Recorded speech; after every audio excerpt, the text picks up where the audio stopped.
The glass shattered against the wall behind the bar. Silence fell across the room like a heavy blanket.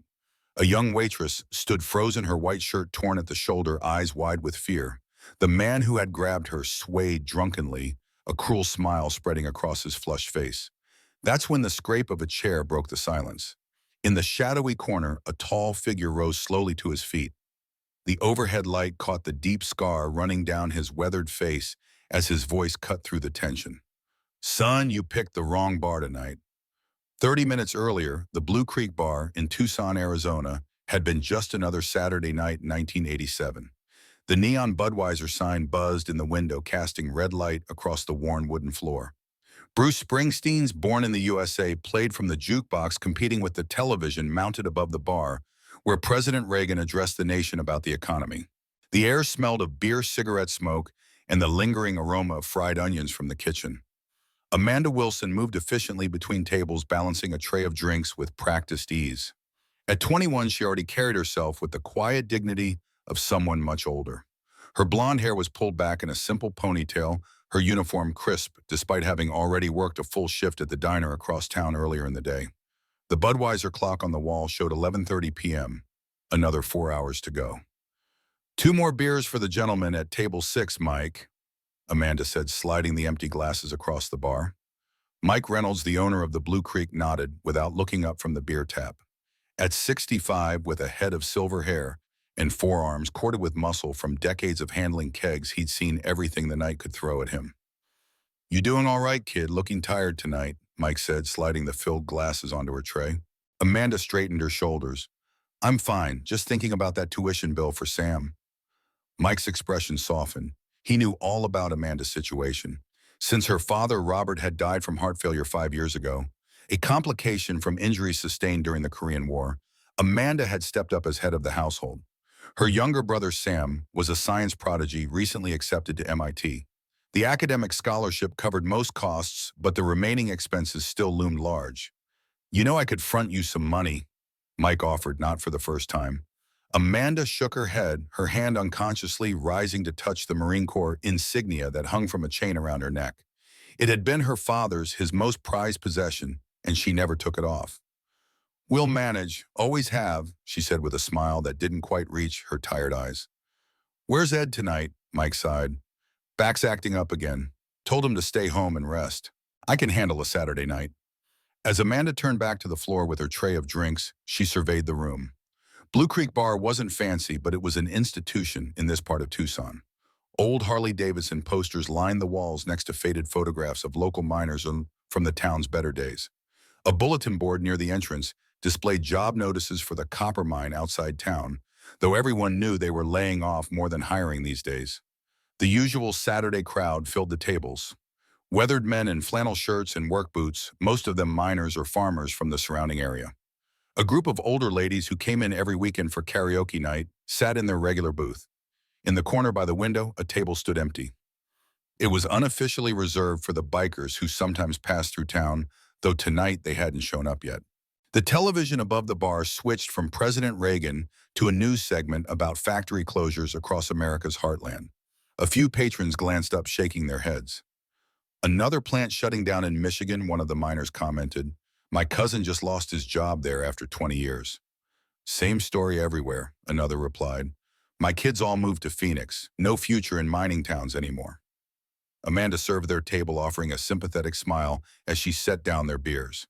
These were good people going through hard times.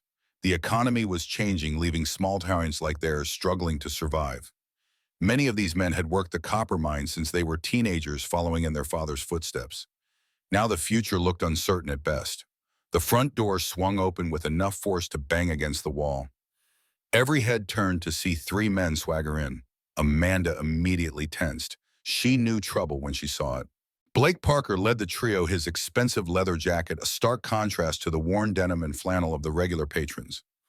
At 35, he was the son of James Parker, owner of the largest mining operation in the county.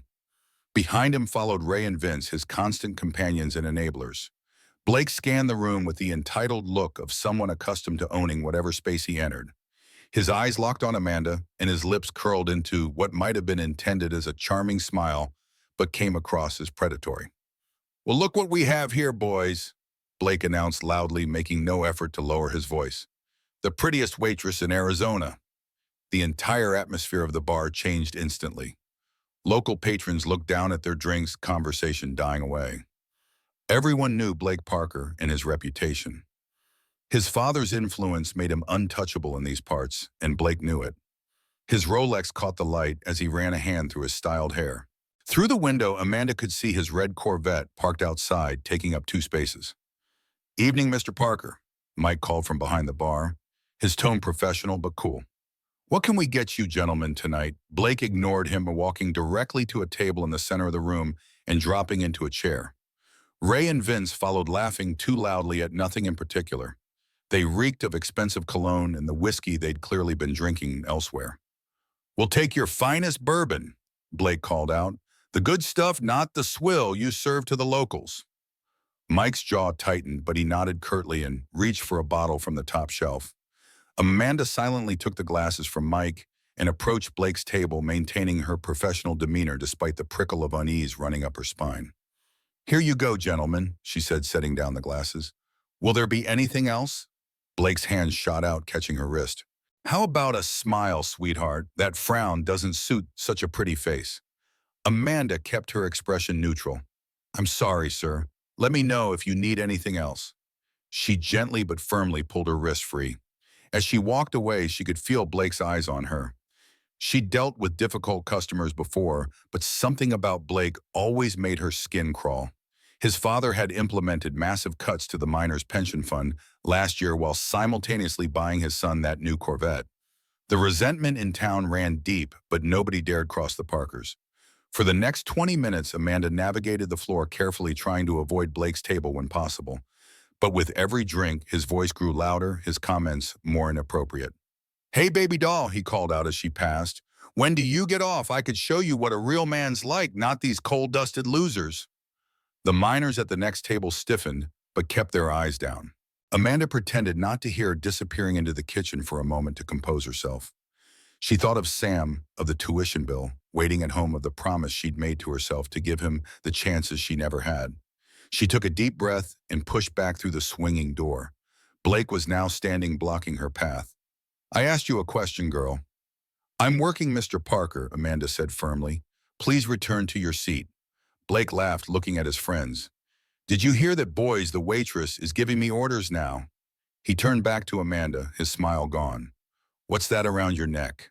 Some cheap trinket?" Before she could step back, his hand reached out, grabbing the Marine Corps insignia hanging from her chain.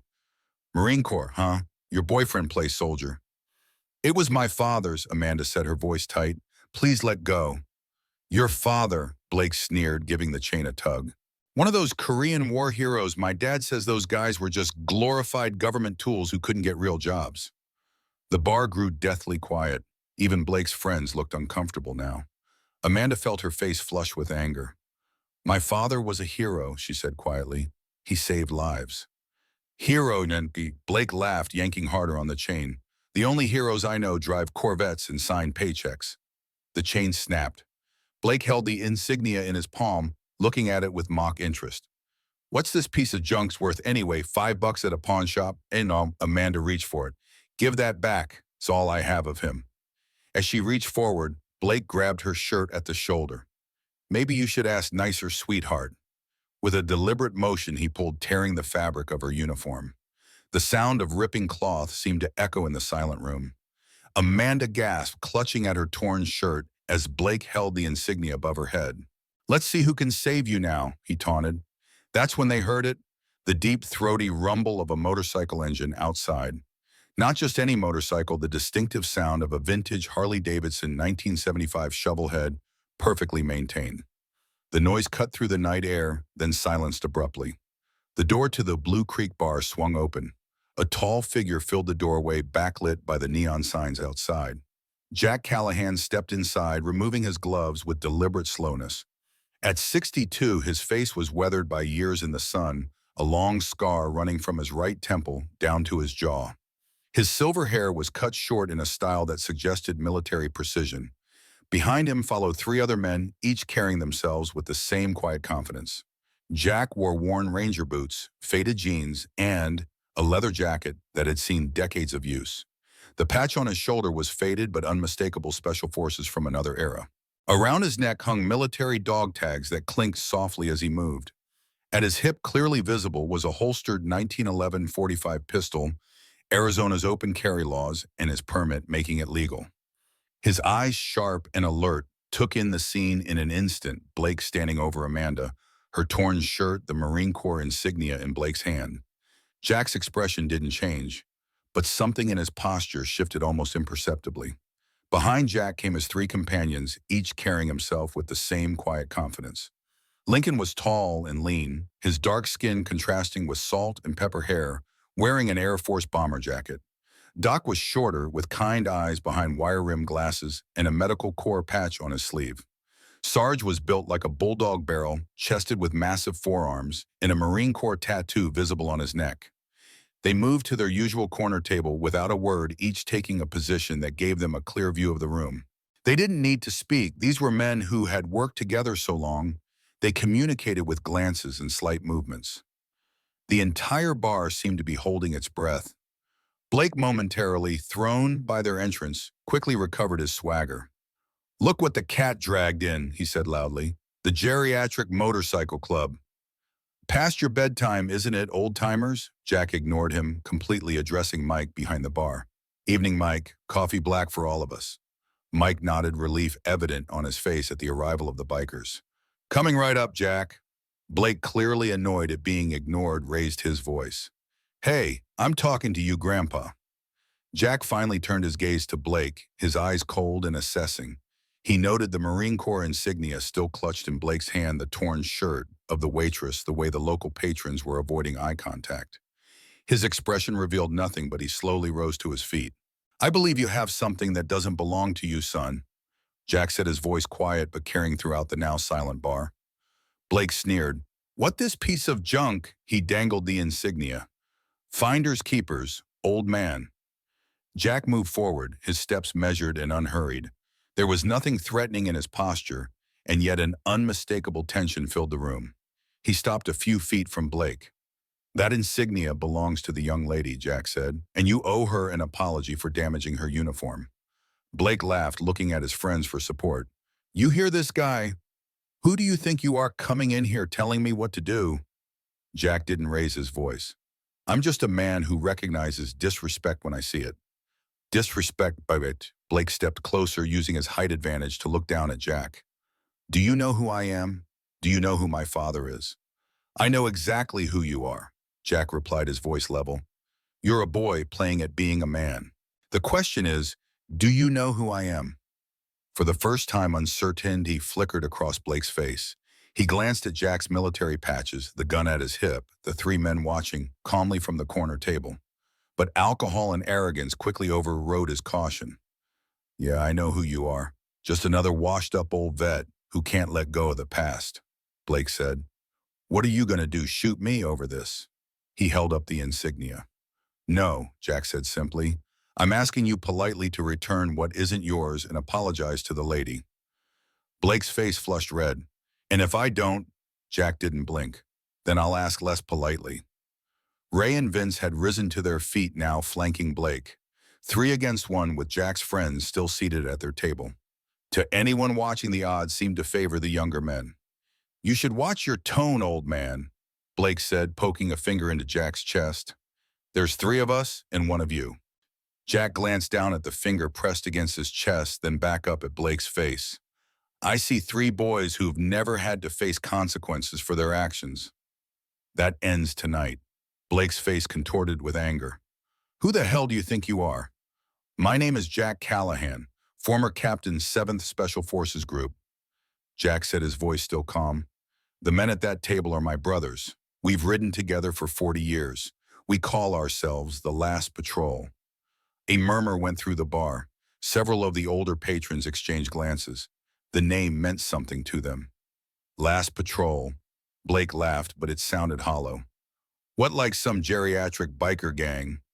"No," Jack said. "We're veterans who served our country and now serve each other. We ride because it gives us peace. We stop when we see someone who needs help. His eyes flicked to Amanda, then back to Blake. Right now, that someone is the young lady whose property you're holding. Blake's smile turned ugly. Well, Captain, let me educate you on how things work in this town. My father owns half this county. These people work for him. He gestured broadly at the bar patrons. Nobody's going to help you or this cocktail waitress. So why don't you and your little senior citizen club go back to whatever retirement home you escaped from? Jack didn't move, didn't flinch. Some men like you have been talking down to men like me our whole lives. Men who think money and connections make them untouchable. Men who never had to earn anything. Men who never stood for something bigger than themselves. Jack's voice remained even, but carried an undercurrent of steel. We fought for your freedom to be exactly the disappointment you turned out to be. The insult landed hard. Blake's face darkened with rage. You don't talk to me like that. He drew back his fist and swung at Jack's face. What happened next occurred so quickly that many in the bar would later disagree about the sequence of events. Jack seemed to barely move yet. Blake's punch met empty air. In the next instant, Blake found his arm twisted behind his back, his face pressed against the bar top, Jack's grip like iron on his wrist. First lesson, Jack said calmly as if conducting a training session. Never telegraph your punch. Blake struggled, but each movement only increased the pressure on his arm. Let me go, you crazy old man. My father will have you arrested. Second lesson, Jack continued, ignoring Blake's threats. When you find yourself in a hole, stop digging. With his free hand, Jack plucked the Marine Corps insignia from Blake's fingers. He released Blake's arm and stepped back, creating distance between them. Blake spun around, face contorted with humiliation and rage, but Vince and Ray held him back. Not here, man, Ray muttered. Not against these guys. Jack walked over to Amanda, who stood watching the scene with wide eyes. He extended his hand, offering her the insignia. I believe this belongs to you, miss, he said gently. Amanda took it, her fingers trembling slightly. Thank you, she whispered. Jack's eyes focused on the insignia for a moment, a flicker of recognition crossing his face. This insignia, whose was it? My father's, Amanda replied. Robert Thompson. He was a Marine in Korea. Jack went very still. For the first time, emotion showed clearly on his face, shock followed by something deeper. Robert Thompson, he repeated, from the 1st Marine Division, Chosin Reservoir. Amanda nodded, surprise evident in her expression. You knew him. The entire bar was silent now, watching this unexpected exchange. Jack seemed momentarily lost in memory, his hand unconsciously touching his own dog tags. Robert Thompson saved my life in December 1950. Jack said, his voice thick with emotion. We were surrounded at the Chosin Reservoir, temperatures 30 below zero. Our unit was cut off, taking heavy fire. Your father. Jack paused, collecting himself. Your father carried me through a quarter-mile of enemy territory after I took shrapnel in my leg. Got me to the medical tent despite being wounded himself. Amanda's eyes filled with tears. He never talked much about the war. The best ones never do, Jack said quietly.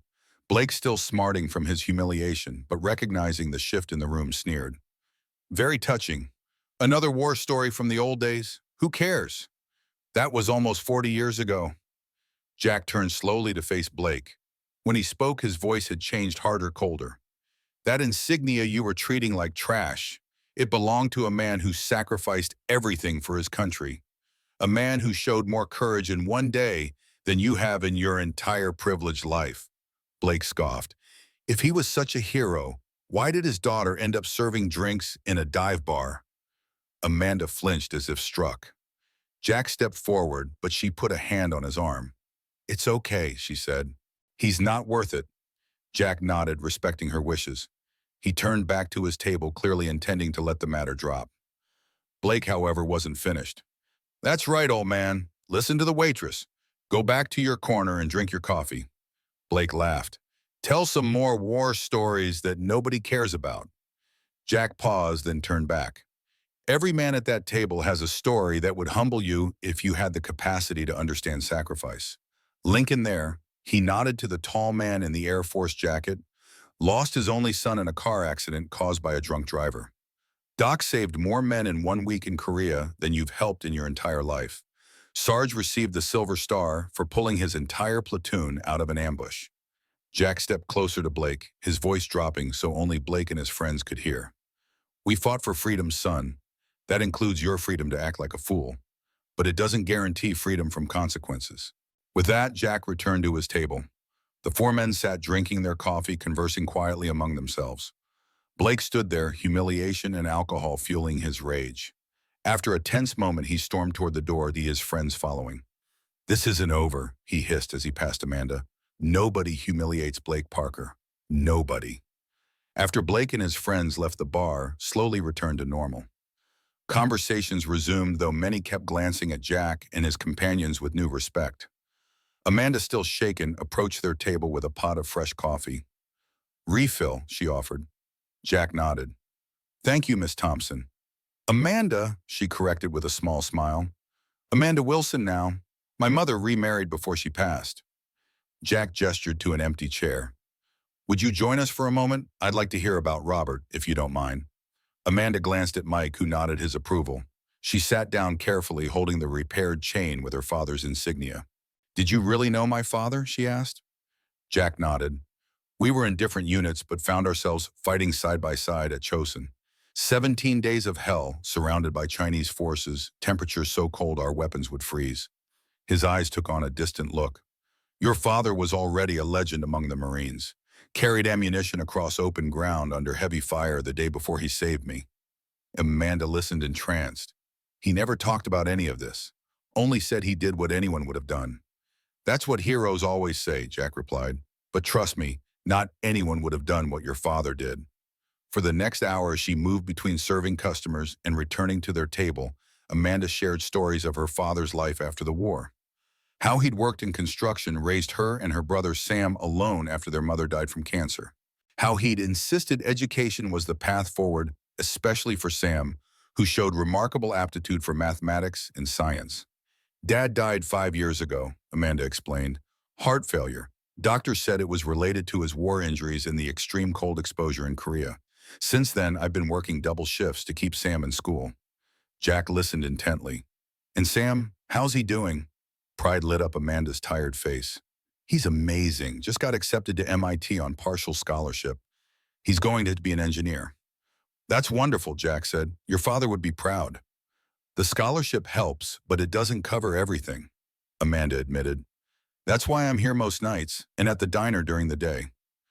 Jack and his friends exchanged glances, a silent communication passing between them. Before they could respond, the bar door swung open again. Blake Parker stood there swaying slightly, his face flushed with alcohol and anger. You, he pointed at Jack.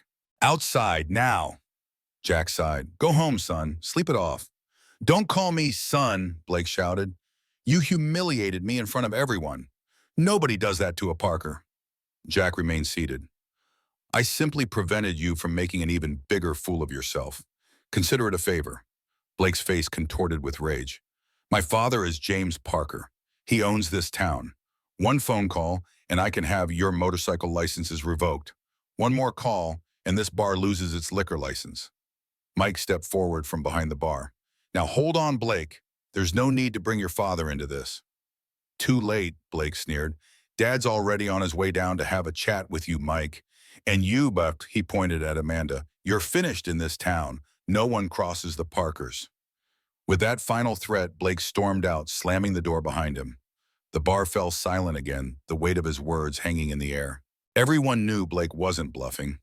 James Parker did indeed have the influence to make good on his son's threats. Mike ran a hand through his silver hair. That kid's going to be the death of me. His father's been looking for an excuse to shut me down ever since I spoke up at the town council meeting about the mine safety violations. Amanda looked stricken. Mike, I'm so sorry. This is my fault. Nonsense, Mike said firmly. You did nothing wrong. Jack stood up. Mike, how much do you know about James Parker's mining operation? Mike shrugged. Rumors mostly. Word is he's been cutting corners on safety equipment, ignoring inspection failures. 3 miners died last year in a shaft collapse that shouldn't have happened. Jack nodded thoughtfully. And yet no investigation.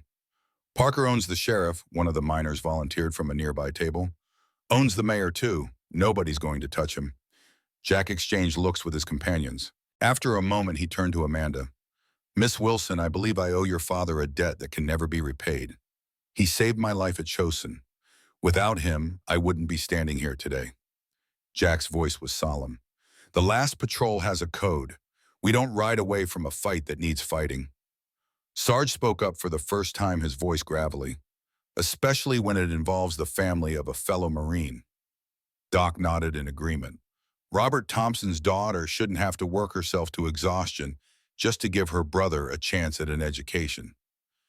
Lincoln, the quietest of the group, simply said, "We're staying." Jack turned to Mike. "We'll need rooms for a few days." Mike looked surprised. "You're really staying? You don't have to get involved in this mess." "We're already involved," Jack said firmly. "The moment Blake Parker put his hands on a Marine's insignia, this became our fight." Amanda shook her head. "I appreciate the gesture, but you don't understand. The Parkers own everything around here. They can make life very difficult for anyone who crosses them." Jack smiled for the first time that evening, the expression transforming his scarred face. "Young lady, we've faced worse odds than a small-town bully and his rich daddy." Outside, the rumble of an expensive car engine announced another arrival. Jack nodded to his companions, who rose as one. "Sounds like Mr. Parker Sr. has arrived," Jack said.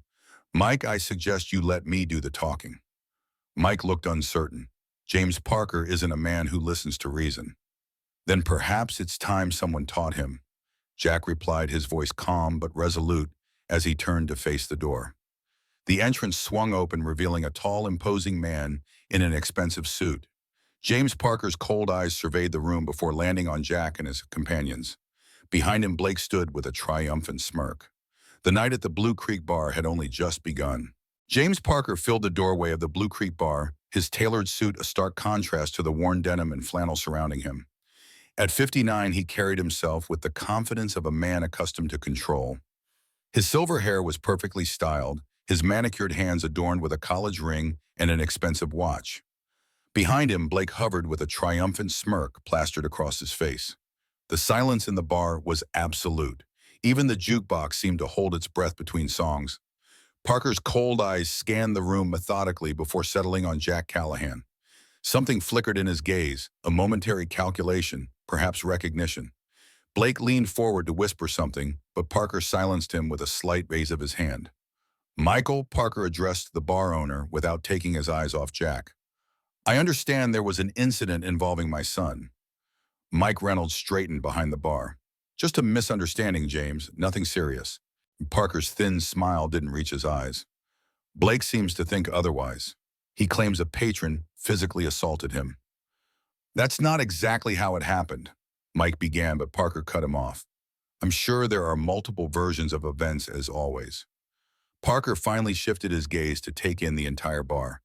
"However, I find it interesting that whenever there's trouble in this establishment, it inevitably occurs when my son is present." He stepped further into the room, hands clasped behind his back like a professor addressing a lecture hall. One might almost suspect a certain hostility toward the Parker family, particularly from those whose livelihoods depend on the economic engine our mining operations provide. Jack Callahan remained perfectly still at his table, watching Parker with the measured assessment of a man who had evaluated countless threats in his lifetime. The other members of the last patrol maintained similar composure, alert, but relaxed hands visible on the tabletop. Parker finally turned his attention directly to Jack. "You must be the veteran my son mentioned." "I don't believe we've had the pleasure." "Jack Callahan," Jack replied, his voice neutral. "Ah, yes. Blake mentioned a group of motorcycle enthusiasts." Parker's tone made the words sound like an accusation. "Passing through our little town, are you?" Jack met Parker's gaze evenly. "We were. Plans change." Parker's eyebrows rose slightly. "Is that so, and what might have prompted this change in itinerary?" Before Jack could answer, Blake stepped forward, the alcohol making him bolder than wisdom would dictate. "He attacked me, Dad. Him and his geriatric gang. They should be arrested." Amanda, who had been standing quietly near the bar, stepped forward. "That's not true. Your son was harassing me. He tore my shirt and took my father's Marine Corps insignia. Mr. Callahan simply asked for it back." Blake's face flushed red. "The bitch is lying." The temperature in the room seemed to drop 10 degrees as Jack rose slowly to his feet. The movement was unhurried but carried unmistakable purpose. The last patrol remained seated, but their postures shifted subtly, coiled springs awaiting release. "Watch your language, son," Jack said quietly. Parker assessed the situation with the practiced eye of a businessman accustomed to negotiations. He placed a restraining hand on Blake's shoulder. "Perhaps we all need to take a step back. Emotions are running high." He turned to Amanda with a practiced smile that never touched his eyes. "Miss, I apologize if my son's behavior caused you any distress. Blake has always been passionate. Sometimes his enthusiasm exceeds his judgment, especially after a few drinks." Amanda stood her ground, the Marine Corps insignia clutched tightly in her hand. "He took my father's military medal and called him worthless." Something hardened in Parker's expression, though his smile remained fixed. "Boys will be boys. I'm sure he meant no disrespect to our veterans." He reached into his jacket pocket and withdrew a checkbook. "Allow me to make amends for any inconvenience." "It's not about money," Amanda said. Parker acted as if he hadn't heard her scribbling on a check. "Would $500 suffice for your damaged uniform and emotional distress? A generous gesture, I believe." The check hung between them. Parker's smile growing strained as Amanda made no move to take it. After a moment, Jack stepped forward. "Mr. Parker," he said, "your son insulted a Marine who fought at the Chosen Reservoir. No amount of money erases that disrespect." Parker's expression cooled. "Mr. Callahan, while I appreciate your patriotic sentiments, this matter doesn't concern you." "Robert Thompson saved my life in Korea," Jack said, his voice carrying through the silent bar. "His daughter deserves an apology, not hush money." The name seemed to register with Parker. A flicker of something recognition, perhaps even concern, crossed his face before disappearing behind his practiced mask. "Thompson, the construction foreman." Amanda nodded. "My father." Parker pocketed the check slowly. "I wasn't aware. Robert did some work for my company years ago." He turned to Blake. "Son, apologize to Miss Thompson." Blake looked stunned. "What, Dad, you can't be serious. Who says?" "Now, Blake." The command in Parker's voice was unmistakable. Blake's face contorted in a mixture of confusion and resentment, but he muttered, "Sorry about your necklace." Parker nodded as if this settled everything. "There, misunderstanding resolved." He turned to Mike. "Michael, I trust this establishes that Parker Mining remains a friend to local businesses." The threat beneath the cordial words was unmistakable.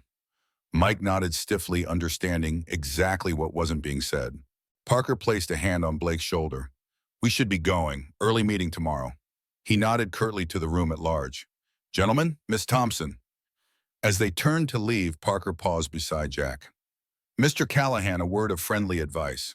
Our town appreciates visitors, but not those who overstay their welcome or involve themselves in local matters." Jack met his gaze steadily. "Noted." After the Parkers departed, the tension in the bar dissipated gradually. Conversations resumed in hushed tones. Mike let out a long breath and reached for a bottle of bourbon, pouring a generous shot. "That could have gone worse," he muttered, downing the liquor. Jack returned to his table where the last patrol waited silently. They huddled together, speaking in low voices. Amanda approached hesitantly. "Thank you," she said. "Not many people stand up to the Parkers." Jack nodded. "How long has your family lived in this town, Amanda?" "All my life. Dad moved here after Korea, met my mom, started his construction business."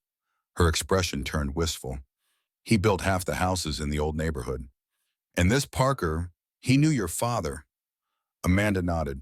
"Dad did contract work for the Mon occasionally. Safety structures, reinforcement work." Her brow furrowed. "Though they had a falling out a few years before Dad died.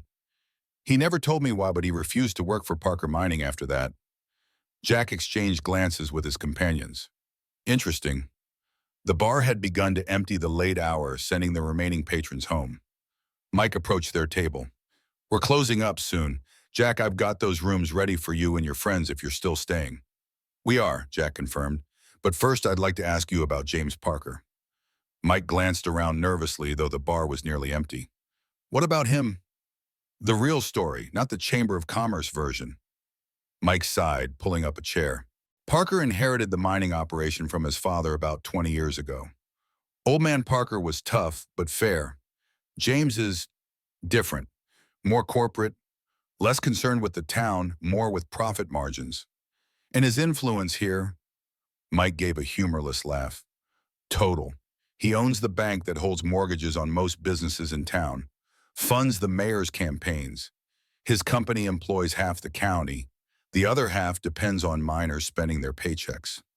What about the safety violations you mentioned? The miners who died. A shadow crossed Mike's face. Official report called it an accident, unavoidable tragedy. He leaned closer. But everyone knows they were cutting corners on support structures, ignoring warning signs. Those men didn't have to die. Jack nodded thoughtfully. And no investigation. State inspectors came left the same day, took Parker's word that everything was up to code. Amanda, who had been listening silently, spoke up. My dad used to talk about that, how Parker was bribing inspectors, falsifying safety reports. She hesitated. Actually, Dad kept records. He documented everything. Jack's interest sharpened. Records, do you still have them? Maybe. There are boxes of Dad's papers in the attic. I never went through all of them. Those records could be important, Jack said, especially if they prove negligence in those miners' deaths. Mike shook his head. Even if she has them, what good would it do? Parker controls everything in this town. Not everything, Jagger said quietly. Not us. The following morning, sunlight streamed through the dusty windows of Amanda's small house on the outskirts of town. The modest one-story home had seen better days, paint peeling from the trim, a shutter hanging crookedly, but the yard was neatly kept with desert wildflowers blooming along the walkway. Jack Callahan stood in the cramped attic, ducking beneath exposed beams, as Amanda pulled cardboard boxes from beneath the eaves. Dust motes danced in the slanting morning light. The attic was stifling, already heating up in the Arizona sun. Dad never threw anything away, Amanda explained, wiping sweat from her forehead. Mom used to say he could stock a hardware store from his collection of just-in-case items. Jack smiled. Military habit, never know what might come in handy. They had been searching for over an hour, sifting through boxes of old tools, photo albums, and military memorabilia. Amanda had already shown Jack several pictures of her father, a young Robert Thompson in his Marine dress blues, another with his unit in Korea, and later ones of him with Amanda and Sam as children. He looks like I remember him, Jack had said softly, studying the photographs. Steady, dependable. The kind of man you want beside you when things go wrong. Now Amanda pulled another box forward. This one was different, a metal filing box rather than cardboard secured with a small padlock. I don't remember seeing this before, she said. Jack examined the lock. Do you have a key? Amanda shook her head, but Dad always kept his important keys in a coffee can in his workshop. Said nobody would think to look there. They descended from the attic into the relative coolness of the house. Jack noted the simple furnishings, the carefully mended curtains, the walls adorned with Sam's academic certificates and awards. Everything spoke of a family that made do with little but took pride in what they had. In the small attached garage that had served as Robert Thompson's workshop, Amanda rummaged through shelves of neatly organized tools until she found an old Maxwell House coffee can. Inside, among various keys, she discovered a small one that might fit the lock. Back in the attic, the key turned with a resistant squeak of neglected metal. Amanda lifted the lid to reveal dozens of folders, each meticulously labeled and dated. Parker Mining Safety Reports, she read from one folder. Inspection failures. Structural compromise documentation. Her eyes widened as she flipped through the contents. There are photographs, Dad's notes, copies of official reports with his corrections noted. Jack examined one of the documents. Your father was building a case, documenting every violation, every corner cut, every false report. As they continued exploring the contents, the picture became clearer. Robert Thompson had been systematically recording safety violations at Parker Mining for years. His construction expertise had allowed him to identify substandard materials, inadequate supports, and dangerous conditions throughout the mining operation. Here, Amanda pulled out a folder labeled East Shaft Warnings. Critical. Inside were detailed notes and photographs of deteriorating support structures in a section of the mine. Robert's handwritten notes were emphatic. Catastrophic failure imminent without immediate reinforcement. Verbally warned Jay Parker on 3 occasions. Written warning delivered 4/15/82. The date on this is 2 weeks before the shaft collapse that killed those 3 miners. Amanda said, her voice hollow with realization. Dad warned them specifically about that section. Jack's expression grew grim as he read through more of the documentation. Your father wasn't just documenting violations. He was building a legal case for criminal negligence. But why didn't he ever come forward with this? Jack continued. Examining the papers? According to these notes, he was planning to. He had contacted a federal mining inspector, someone outside Parker's influence. Jack pulled out a letter. This is from a Martin Abernathy with the Federal Mine Safety and Health Administration, acknowledging receipt of initial documentation and arranging a meeting. Amanda checked the date. That's a week before Dad's heart attack. They looked at each other as the implications settled between them. You think Parker found out? Amanda asked, her voice barely above a whisper. I think it's a significant coincidence, Jack replied carefully. Your father was about to expose years of criminal negligence that could have resulted in federal charges, massive fines, possibly even prison time for James Parker. Then he suddenly dies before the meeting can take place. Amanda sat back on her heels, the dust of the attic swirling around her. Dad always had heart problems after Korea. The doctors said it was from the cold, the stress. Jack nodded. It could have been natural causes, but these records still matter. He gestured to the box. This is evidence of ongoing criminal activity. It could still bring Parker to justice for those miners' deaths. A sound from downstairs interrupted them, the front door opening, followed by a young man's voice. Amanda, you home.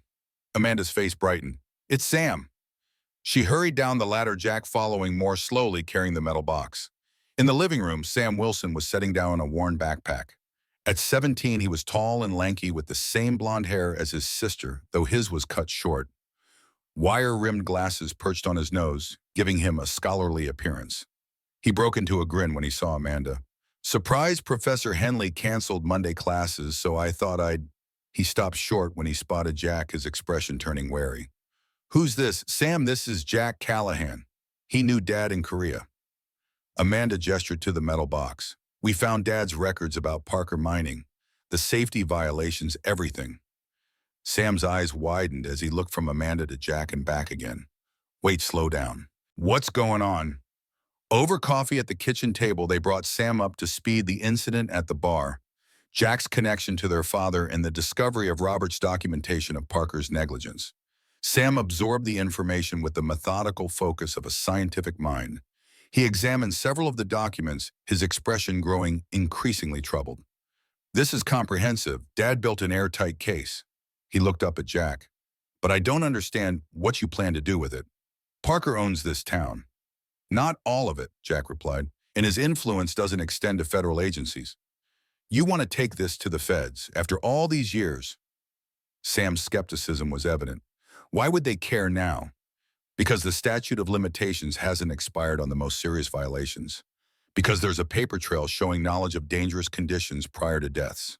And because, Jack paused, choosing his words carefully, patterns of corruption and negligence rarely improve without intervention.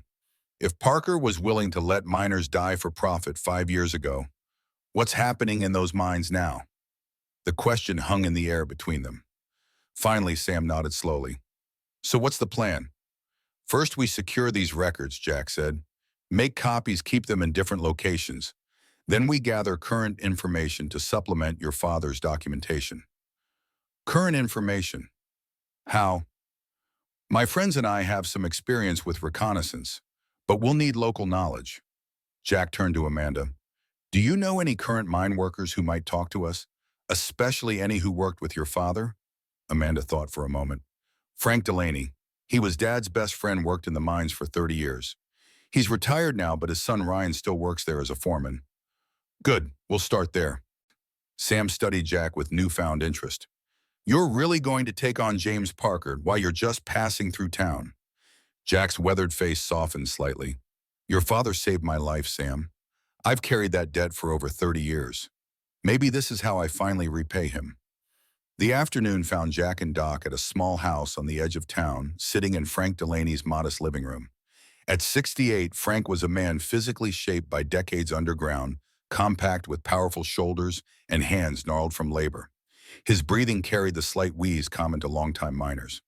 "Robert was the best man I ever knew," Frank said, examining the old photograph of himself and Robert Thompson that Jack had brought from Amanda's collection.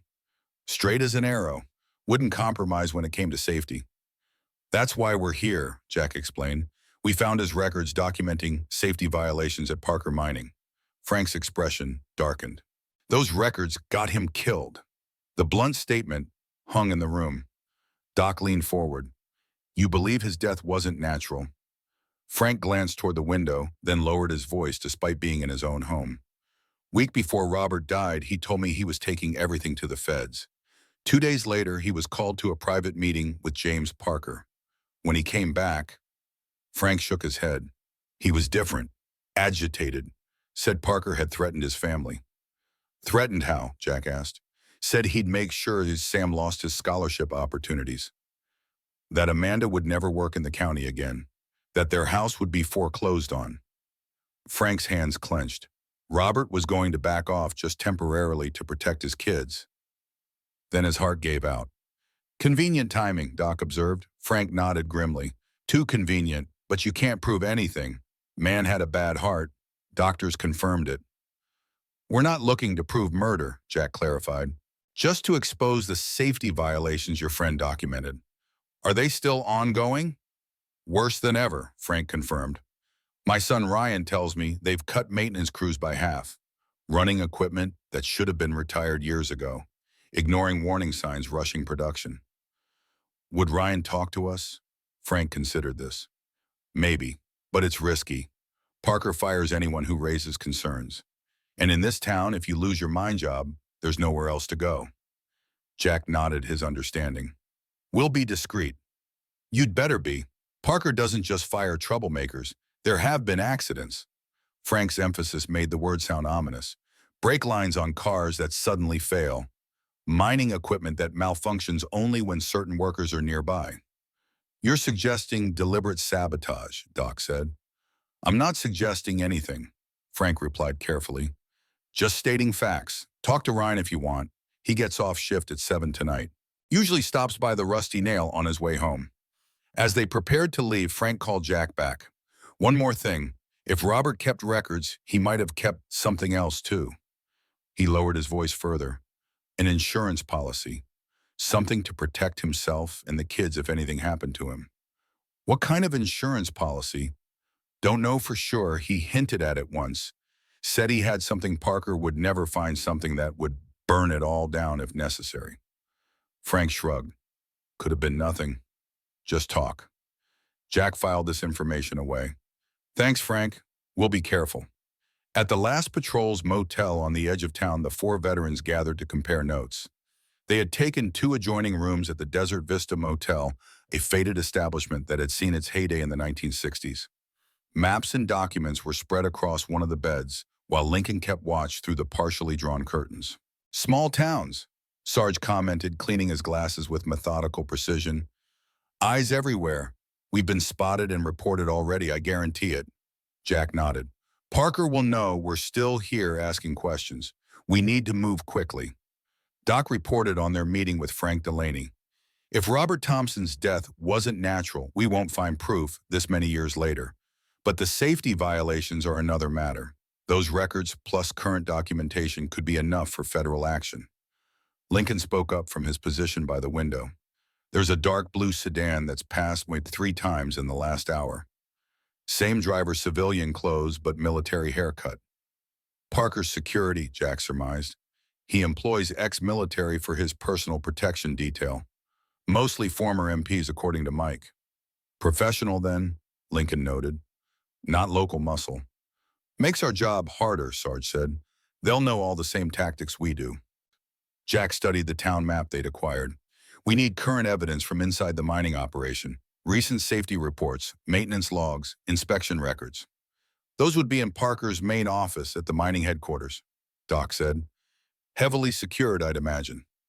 "Too risky for a direct approach," Jack agreed. "We need another angle." He tapped a location on the map.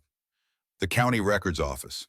Mining operations have to file certain documents publicly, environmental impact statements, operational permits, employment records. Might give us a starting point. Lincoln checked his watch. County office closes in an hour, and Frank's son will be at the Rusty Nail by 7. Jack nodded decisively. Doc, you and I will hit the county records. Sarge Lincoln make contact with Ryan Delaney tonight. Casual conversation only. Nothing that raises flags. Just take his measure, see if he might be willing to talk more substantively later. As they prepared to depart, a knock at the door froze them all in place. Jack motioned the others to positions of readiness while he approached the door cautiously. "Who is it?" he called. "Amanda Wilson," came the reply. Jack checked through the peephole before opening the door. Amanda stood outside her work uniform, indicating she'd come directly from her day shift at the diner. "You shouldn't be here," Jack said quietly, ushering her inside. "Parker's men are watching the motel." "I know. I parked at the laundromat and came through the back." Her expression was tense. "Blake Parker came into the diner today with his friends, made a scene, knocked over dishes, insulted me in front of the customers." "Did he hurt you?" Jack's voice had an edge. "No, just harassment. But after he left, my boss called me into the office, said he was sorry but he had to let me go. Apparently the health inspector suddenly found multiple violations in the kitchen this morning." Her bitter emphasis made the fabrication clear. "The diner has to pay a large fine unless they terminate the problem employee." The men exchanged glances. Parker was moving faster than anticipated. "Did you talk to Mike at the Blue Creek?" Doc asked. Amanda nodded. "Same story. Health inspector found critical violations this afternoon. Mike can stay open if he agrees not to schedule me for shifts." "Parker's sending a message," Sarge said grimly, "to you and to anyone who might help you." Amanda's shoulders slumped slightly before she straightened again, a flash of determination crossing her face. "I have some savings, enough for a few weeks, but Sam's tuition payment is due next month." "We'll figure something out," Jack assured her. "In the meantime, have you had any luck searching for what Frank called your father's insurance policy?" "I've been through the house twice. Nothing beyond the records we already found." Jack nodded thoughtfully. "If it exists, your father would have hidden it somewhere neither Parker nor random intruders would find it. Somewhere with personal significance, perhaps." "I'll keep looking," Amanda promised. "But there's something else. Sam did some research at the library today, going through newspaper archives. 3 years ago, a federal inspector did come to town after those miners died. His preliminary report questioned the official cause of the accident. What happened to him? The inspector, Martin Abernathy, left town suddenly, never filed his final report. The preliminary findings were shelved, investigation closed." Amanda pulled a folded newspaper clipping from her pocket. 2 weeks later, he was found dead in a Phoenix hotel room. Apparent suicide. A heavy silence fell over the room. Finally, Jack spoke. "Parker's influence extends beyond this town, which means federal authorities might not be as helpful as we hoped," Doc added.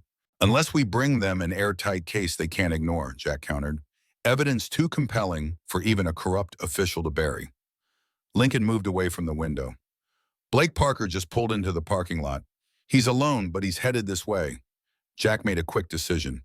"Amanda, into the bathroom. Stay there until we call you." He turned to the others. "Let's see what Junior wants." Amanda disappeared into the bathroom just as an aggressive pounding started at the door. Jack nodded to Sarge, who positioned himself behind the door before Jack opened it. Blake Parker stood in the doorway, swaying slightly.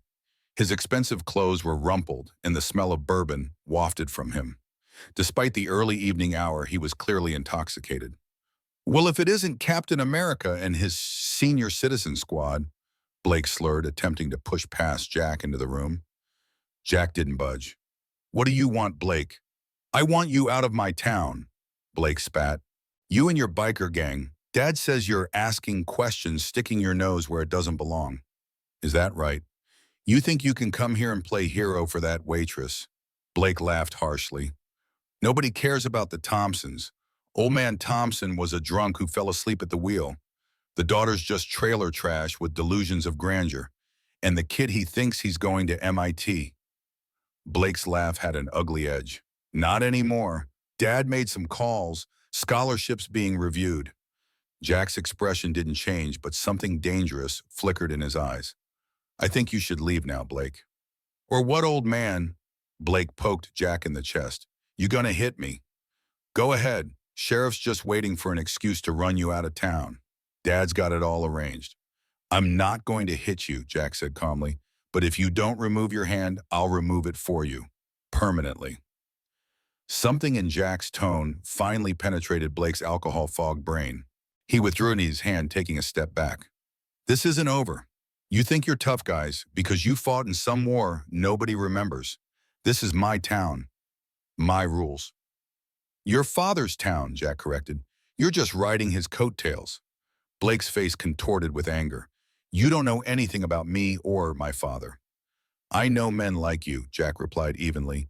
Born on third base thinking you hit a triple. Never earned anything in your life. Coasting on daddy's money and power. You think my father built all this by playing nice? Blake sneered. You have no idea what he's capable of. Is that a threat? It's a promise. Blake's expression turned ugly. We know about the records. Dad figured old man Thompson kept documentation. That's what this is all about, isn't it? You found his little files. Jack's face revealed nothing, but inside his mind was racing. Parker already knew about the records, had suspected their existence for years. You won't find anything else? Blake continued, his alcohol-loosened tongue revealing more than he likely intended. Dad made sure of that after Thompson died. Every hiding place, every safety deposit box, every potential storage location all checked and cleared. Yet you seem concerned we might find something, Jack observed. Blake's confidence faltered momentarily before his sneer returned. There's nothing to find, and even if there was, nobody in this town would testify against Dad. Nobody. He jabbed his finger toward Jack again. You have until tomorrow morning to leave town. After that, all bets are off. With that parting threat, Blake staggered back to his car. They watched through the window as he fumbled with his keys. He shouldn't be driving in that condition, Doc commented. Not our problem, Sarge replied. Let him wrap that Corvette around a tree. Jack called Amanda from the bathroom. Her face was pale, having heard everything through the thin door. He's bluffing about Sam's scholarship, right? She asked, her voice tight with worry. They can't just take it away. We'll check on it, Jack promised. But right now we need to focus on what Blake revealed. Parker suspected your father kept records and searched for them after his death. But he didn't find them, Amanda pointed out. They were in the attic all along. Which means either Parker's men didn't search thoroughly enough, or your father hid them after Parker's threats shortly before his death. Jack's expression turned thoughtful. And if he hid the records successfully, he might have hidden his insurance policy the same way. But I've searched everywhere, Amanda said. Mom, everywhere, Jack replied. Blake mentioned safety deposit boxes. Did your father have one? Amanda thought for a moment. I don't think so. At least there was no key in his things. And wouldn't Parker have checked the local banks anyway? Probably, Jack agreed. But maybe he wasn't thinking creatively enough. Your father was a Marine. Military men often think differently about securing important items. Doc snapped his fingers. The cemetery. They all turned to look at him. Military men throughout history have used grave sites to hide valuable items, Doc explained. It's considered sacrosanct ground less likely to be disturbed. And what location would have more personal significance than Robert Thompson's own grave? Amanda's eyes widened. Dad is buried at Hillside Cemetery just outside town. We could check tonight. Jack nodded. After dark. But first, Doc and I still need to visit the county records office before it closes. Sarge Lincoln stick to the plan with Ryan Delaney. He turned to Amanda. You should go home and stay with Sam. We'll pick you up after dark for the cemetery visit. I want to help, Amanda insisted. You are helping, Jack assured her.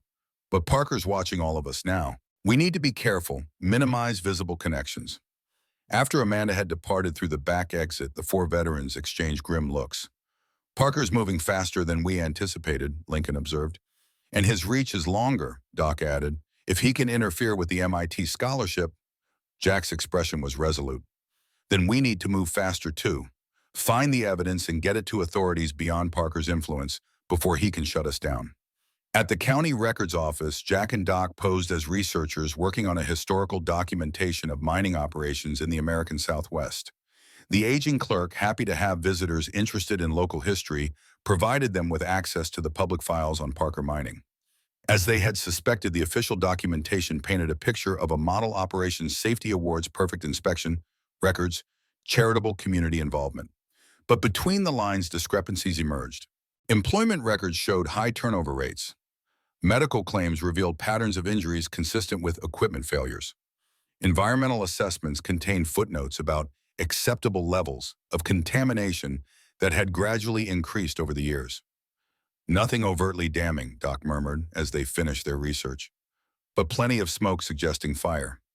Enough to supplement Robert's documentation. Jack agreed, but we need more. Current evidence of ongoing violations.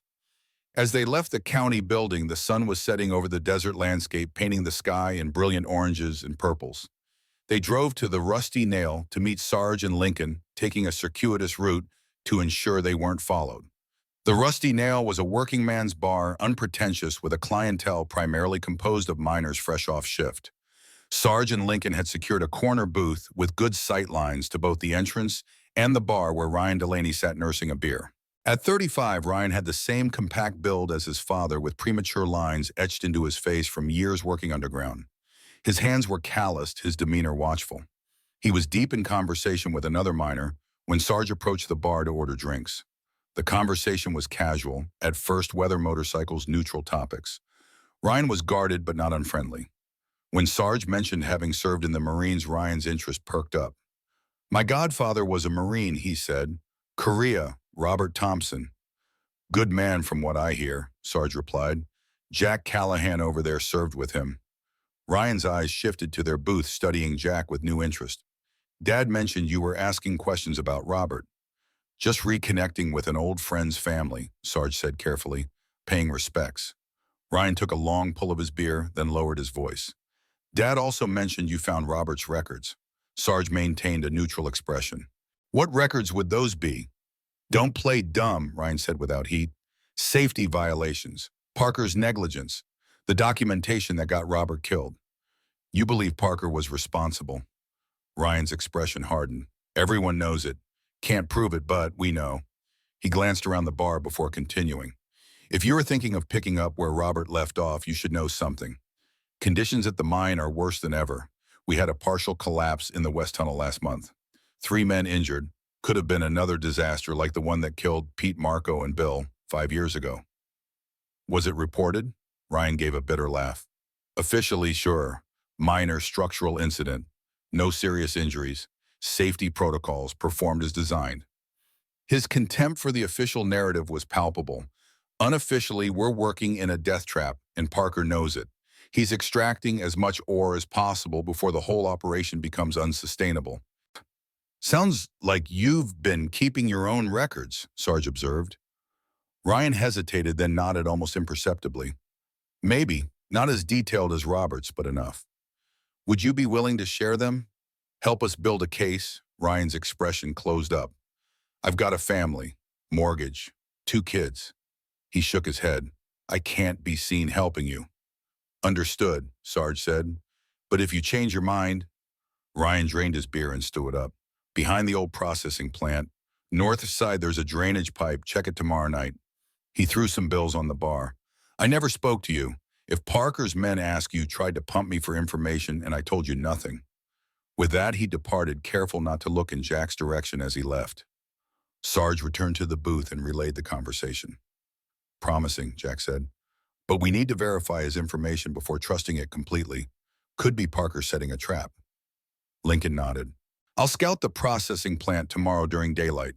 Check for surveillance, potential ambush points." "Good," Jack approved. "For now, let's get back to Amanda and Sam. It's dark enough to visit the cemetery." Hillside Cemetery lay 2 miles outside town limits, a peaceful collection of headstones and monuments stretching across a gentle slope overlooking the desert valley.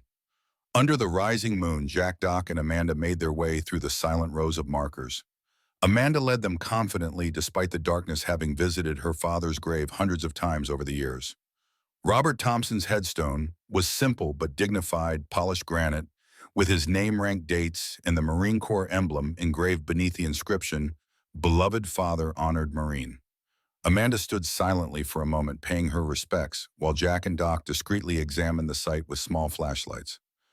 "What exactly are we looking for?" Amanda asked. "Any sign your father might have hidden something here," Jack explained. "Disturbed earth, a loose stone in the monument, anything unusual." They searched methodically, careful not to disturb the grave itself. After 20 minutes of examination, Doc sat back on his heels. "Nothing obvious." Jack studied the headstone thoughtfully. "When was this installed? Immediately after the funeral?" Amanda nodded. "About a week after. Dad had it pre-arranged, paid for it years in advance, even specified the design." Jack's interest sharpened. "Pre-arranged down to the specific design." "Yes, the funeral director said Dad had been very particular about it." Jack ran his fingers along the Marine Corps emblem engraved in the stone. "This emblem, is it exactly as your father specified?" Amanda frowned, trying to remember. "I think so." "Why?" Instead of answering, Jack traced the outline of the emblem carefully, his fingers pressing against various points. Suddenly there was a faint click. A small section of the emblem, no bigger than a silver dollar, depressed slightly. "He built in a hiding place," Jack said softly. "Clever." With gentle pressure, the circular section of the emblem rotated counterclockwise. Behind it was a small hollow space in the granite. Jack reached in carefully and extracted a tiny metallic object, a data storage device, specifically a microcassette tape. "What is it?" Amanda asked, peering at the object in the moonlight. "Insurance," Jack replied, his voice grim with satisfaction. "Your father's testimony." The night was growing cold, the desert temperature dropping rapidly after sunset. Jack carefully secured the microcassette in an inner pocket. "We need a player," he said. "These haven't been common for years." "The high school might have one in the AV department," Amanda suggested. "Sam could check tomorrow." Jack nodded. "For now, we keep this secret. Parker doesn't know we found it." As they made their way back through the cemetery, Doc suddenly froze, holding up a hand for silence. In the distance, headlights appeared on the access road, moving slowly toward the cemetery. "Could be anyone," Amanda whispered. "People sometimes come to pay respects in the evening." "Maybe," Jack replied, unconvinced. "But let's not take chances." Different route back to the car. They diverted through a section of older graves, using the headstones for cover as they worked their way toward where they had parked. The approaching vehicle entered the cemetery, its headlights sweeping across the grounds as it followed the main path. "That's not a visitor," Doc whispered. "They're searching." Jack nodded grimly. "Parker's men. We need to move faster." They increased their pace, staying low among the monuments. The vehicle was moving methodically through the cemetery, its occupants occasionally using powerful flashlights to illuminate sections off the main path.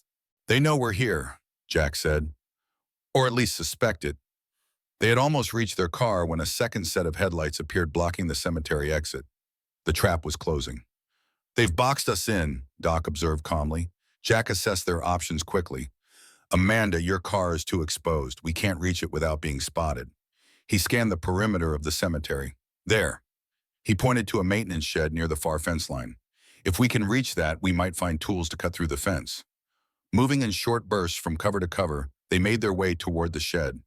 The searching vehicles had joined forces, now coordinating their movements to systematically cover the grounds. Flashlight beams crisscrossed the darkness, coming closer to their position. At the shed, Jack tried the door. Locked. He examined the padlock briefly before pulling a small tool from his pocket. Within seconds, he had picked the lock and ushered Amanda and Doc inside. The interior was cramped but provided temporary sanctuary. Garden tools lined the walls: shovels, rakes, pruning shears. Jack found what he was looking for: wire cutters hanging on a peg. "We'll cut through the back fence," he whispered, "but we need to create a diversion first." Outside, the searchers had disembarked from their vehicles. Low voices carried through the night as they coordinated their efforts. Flashlight beams approached the maintenance shed. Jack quickly assembled materials from around the shed: a can of gasoline for the lawn equipment, rags, matches. He handed the wire cutters to Doc. "Take Amanda to the back fence. Cut through and get to the road beyond. I'll create a distraction, then follow." Doc nodded, understanding immediately. "Be careful." Always am, Jack replied with a grim smile. Doc and Amanda slipped out the back of the shed while Jack waited, timing his move carefully. When the flashlights were momentarily directed away, he emerged from the front of the shed, staying low. Moving with the silent efficiency of a man who had conducted countless operations in hostile territory, Jack circled around to the cemetery's entrance, where the two vehicles sat unattended. Quickly, he stuffed gas-soaked rags near the gas tank of one vehicle and lit them. The flame caught immediately, spreading faster than he had anticipated. The diversion worked perfectly, perhaps too perfectly. Shouts of alarm rang out as the searchers spotted the growing fire. Jack was already retreating toward the back fence, moving from shadow to shadow, when the gas tank exploded with a thunderous boom that illuminated the entire cemetery. In the chaos that followed, Jack reached the section of fence where Doc had cut an opening.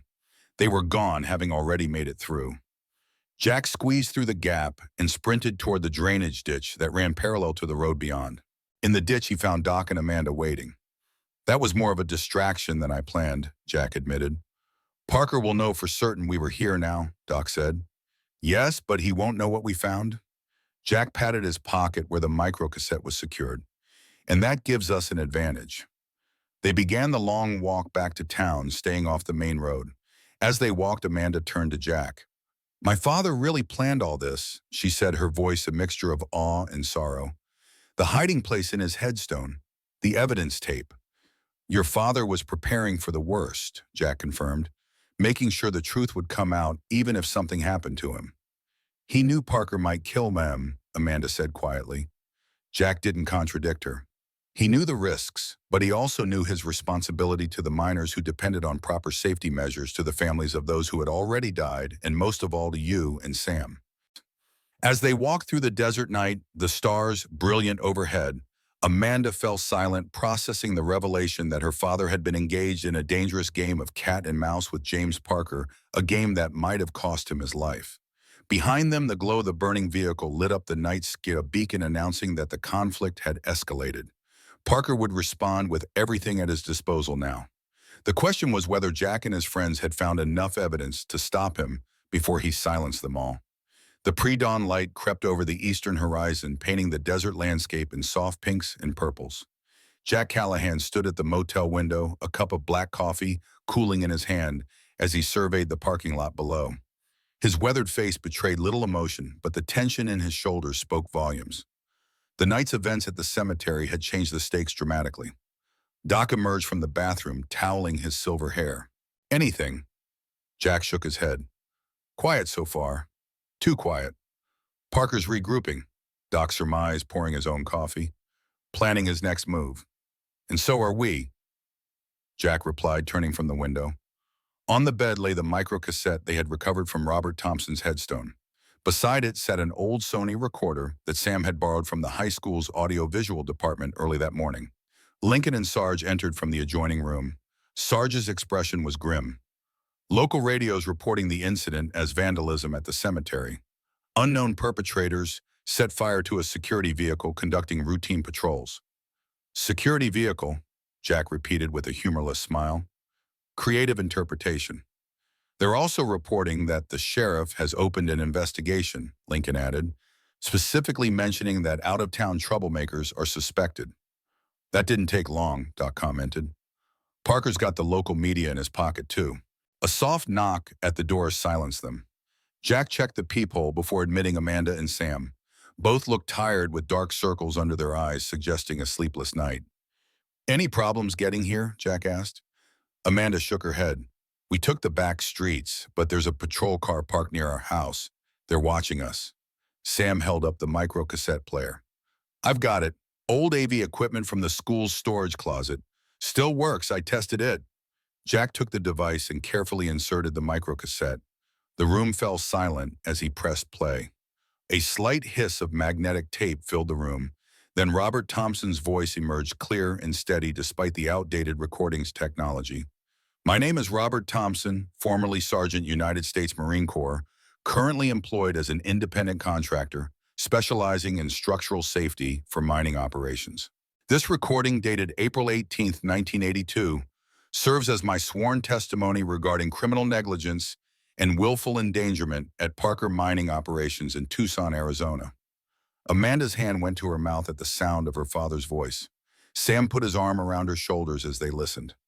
Robert's recorded testimony was methodical and damning. He detailed 5 years of systematic safety violations, falsified inspection reports, and deliberate circumvention of federal mining regulations. He named specific Parker mining executives who had ordered unsafe practices and identified inspectors who had been bribed to overlook violations. On 3 separate occasions, I personally warned James Parker about imminent structural failure in the East Shaft section. Robert's voice continued. I provided written documentation, photographs, and stress analysis reports indicating catastrophic collapse was likely without immediate reinforcement. These warnings were ignored. On April 15, 1982, Parker explicitly ordered me to falsify safety documentation for this section, stating, and I quote, "Those supports will hold another 6 months. We need to extract everything we can before reinforcing." Robert's voice grew heavier. Should this recording come to light, it likely means my earlier warnings were proven correct through tragedy, or that I am no longer able to testify in person due to intervention. James Parker has made veiled threats against my family's security should I take my concerns to federal authorities. I am proceeding regardless, as I cannot in good conscience remain silent when lives are at risk. The recording continued for nearly 30 minutes, laying out in precise detail the evidence Robert had accumulated. He referenced specific documents, photographs, and witness statements, all cataloged in his hidden records. As the testimony concluded, Robert's voice took on a more personal tone. To my children, Amanda and Sam, if you are hearing this, I'm sorry for any hardship my actions may have brought upon you. Know that your father stood for what was right, even when it was difficult. And to whoever has found this recording, I entrust you with the truth. Use it wisely.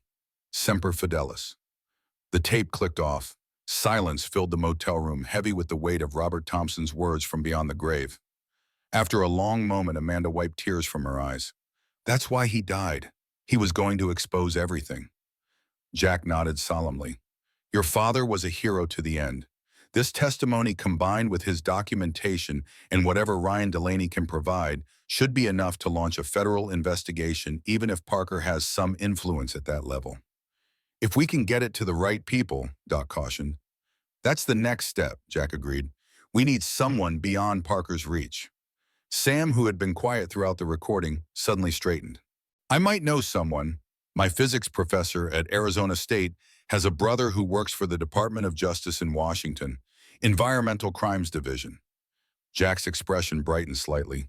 That could work, federal authority distant enough from local influence. I could call my professor this morning, Sam offered. Do it, Jack decided. But not from your home phone or anywhere in town. We'll drive to the truck stop on the interstate. They have payphones. What about Ryan Delaney's information, Lincoln asked. He said to check the drainage pipe tonight. We still proceed with that, Jack confirmed. We need current evidence to supplement Robert's testimony. Show that the violations are ongoing, possibly worse than before. Parker will be watching the processing plant, Sarge pointed out. Counting on it, Jack replied, which is why we'll need a diversion. They spent the next hour developing a plan. The truck stop call would come first, establishing contact with potential federal allies. Then Lincoln and Doc would create a diversion at the south end of town, while Jack and Sarge recovered whatever Ryan had left at the processing plant. Amanda and Sam would remain safely anonymous, waiting at a predetermined location outside town. One more thing, Jack said as they prepared to depart. We need to secure copies of everything. The tape, the documentation, all of it. Multiple copies in multiple locations. I can help with that, Sam offered. The school has photocopiers, and I have access to the computer lab. I could digitize what's possible. Good, Jack nodded. Parker can't destroy what he can't find. As they filed out to their vehicles, Jack held Amanda back for a moment. There's something we need to discuss, he said quietly. Your father mentioned threats against your family specifically. Parker's already acted on those threats, getting you fired, pressuring Sam's scholarship. But he might escalate further. Amanda's expression hardened. We're not backing down. I'm not suggesting you should, Jack assured him. But I am suggesting that until this is resolved, you and Sam should stay somewhere Parker's men can't find you. where we can't afford a motel and Parker knows everyone in town. Jack handed her a key. Cabin about 30 miles into the mountains. Belongs to a veteran friend of mine. Isolated, defensible, stocked with supplies. I already called him and it's arranged. Amanda accepted the key, hesitantly. What about you and the others? We'll finish what we started, Jack said simply. Once we have everything we need, we'll join you at the cabin. The morning sun had fully risen by the time they reached the interstate truck stop. The sprawling complex of gas pumps, restaurant, and store was busy with long-haul truckers and travelers passing through. Anonymous transient perfect for their needs. Sam made the call while the others kept watch from the restaurant. After 15 minutes, he returned to their table, his expression cautiously optimistic. Professor Harmon wasn't in his office, but his assistant connected me. He remembers me from last semester's quantum physics symposium. Sam allowed himself a small smile. Being the only 17-year-old presenter has its advantages. He's calling it his brother at Justice today, said to call back this evening for details. Good work, Jack approved. They were preparing to leave when Doc suddenly stiffened, his gaze fixed on the entrance. Trouble. Two men in sheriff's deputy uniforms had entered the truck stop. They moved with purpose, scanning the restaurant section methodically. Back exit, Jack instructed calmly. Regular pace, no rushing. They stood casually, leaving payment on the table, and walked toward the rear of the restaurant, where a hallway led to the restrooms and a service exit. They had almost reached the hallway when one of the deputies spotted them. Hold up there, the deputy called, changing direction to intercept them. Jack paused, turning with a neutral expression. Something wrong, officer? The deputy approached, hand resting casually near his sidearm. Mind if I ask what brings you folks to our county? Just passing through, Jack replied easily. On our way to Phoenix. The deputy's gaze traveled over the group, lingering on Amanda and Sam. You two look familiar. Local, aren't you Thompson's kids? Amanda nodded stiffly. Yes, sir. Interesting company you're keeping, the deputy remarked, especially given recent events. Jack maintained his calm demeanor. Is there a problem, deputy? We're just having breakfast. No problem, the deputy said, his tone suggesting otherwise. Just curious why locals would be meeting with visitors who might be connected to the vandalism at Hillside Cemetery last night. Vandalism, Jack feigned confusion. We've been on the road since yesterday, haven't heard any local news. The deputy clearly didn't believe him, but had no grounds for detention. Well, if you do hear anything about it, Sheriff Dawson would appreciate a call. He handed Jack a card. And if you are headed to Phoenix, that's east on the interstate, opposite direction from town. Appreciate the directions, Jack replied evenly. The deputy nodded, stepping back. Drive safe now. They exited through the rear door, walking calmly to their vehicles, despite the sense of urgency gripping them all. They're watching the roads, Sarge observed as they drove away. Parker's cast a wide net, which means we need to accelerate our timeline, Jack decided. Sam, Amanda, I'm taking you to the cabin now. The rest of us will handle the processing plant tonight. As they drove into the mountains, taking a circuitous route to avoid potential followers, Amanda broke the tense silence. How did you know my father really? Jack's eyes remained fixed on the winding road. I told you, Chosen Reservoir, December 1950. But there's more to it, isn't there? She pressed. The way you talk about him, the debt you mentioned. It's personal. Jack was silent for a long moment, negotiating a particularly sharp curve before responding. Your father and I weren't in the same unit. I was Army, not Marines. Special assignment. My team was conducting reconnaissance behind enemy lines when we were compromised. Cut off from extraction, surrounded by Chinese forces, temperatures so cold our weapons malfunctioned. His voice grew distant with memory. We'd been written off.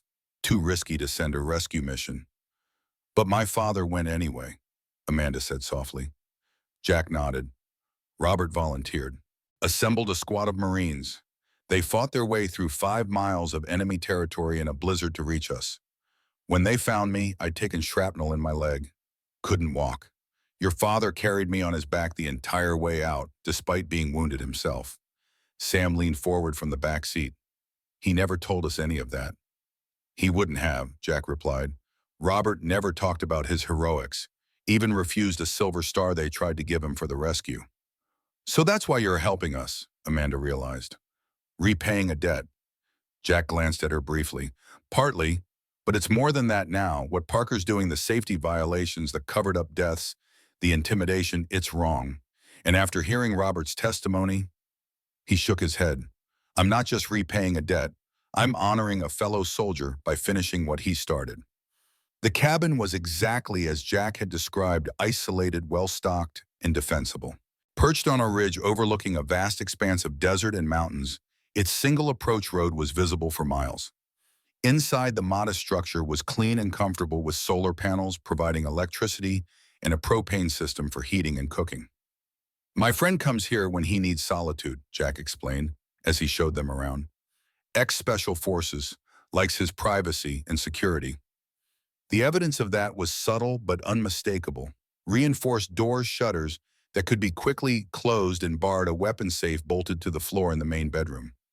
There's a satellite phone in the kitchen cabinet, Jack instructed. Reception is spotty but functional. Emergency, only the number can be traced. He handed Sam a slip of paper.